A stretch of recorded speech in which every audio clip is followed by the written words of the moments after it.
بسم اللہ الرحمن الرحیم۔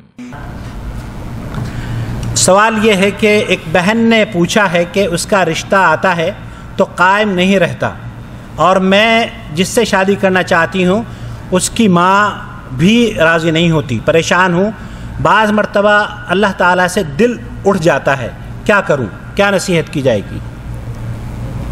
بسم اللہ الرحمن الرحیم، الحمدللہ رب العالمین والصلاۃ والسلام علی رسول امین، اما بعد۔ جیسا کہ سوال ابھی آپ نے سنا ہے، تو اس بہن کے لیے ہماری نصیحت یہی ہے کہ وہ اللہ تبارک و تعالیٰ کہ اللہ تبارک و تعالیٰ کی تقدیر پر ایمان لائے۔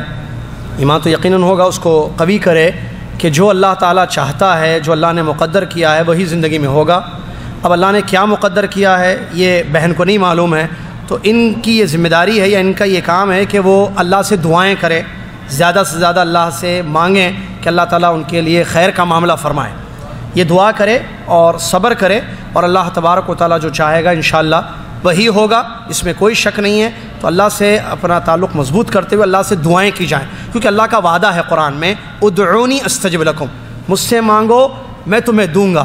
لیکن شیطان کیا ہے، انسان کو اللہ سے نا امید کرا دیتا ہے کہ وہ اللہ کی مدد یا اس کے جواب سے نا امید ہو جاتا ہے۔ تو شیطان کے وسوسے، جیسا کہ انہوں نے لکھا ہے کہ میں اللہ سے وہ ہو جاتی ہوں کہ دل اٹھ جاتا ہے، یہ نہیں اٹھنا چاہیے۔ یہ کیوں؟ یہ شیطان ایسی چیزیں ڈال رہا ہے دل میں۔ تو آپ اپنے آپ کو کنٹرول میں رکھیں اور اپنے دل میں یہ بات بٹھا لیں کہ اللہ رب العالمین دعاؤں کو سننے والا، مصیبتوں کو دور کرنے والا، اللہ سے مانگیں اور اللہ سے یہ دعا کریں، اللہ تو نے جہاں میرے لیے خیر لکھا ہے وہ چیز میری زندگی میں آ جائے۔ لیکن یہ نہ، جیسا کہ ہم نے بیان کیا کہ میں چاہتی ہوں کہ یہی چیز ہو، وہی چیز میں جو چاہتی ہوں وہ ہو، ایسا نہیں۔ اللہ تو میرے لیے جو خیر کا معاملہ بہتر سمجھے وہ میرے لیے فرما دے، یہ دعائیں کریں اللہ تعالیٰ سے، تو اللہ تعالیٰ ضرور انشاءاللہ دعا قبول کرے گا۔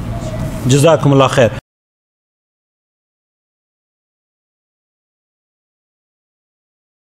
اللہ ولی الذین آمنوا یخرجهم من الظلمات إلى النور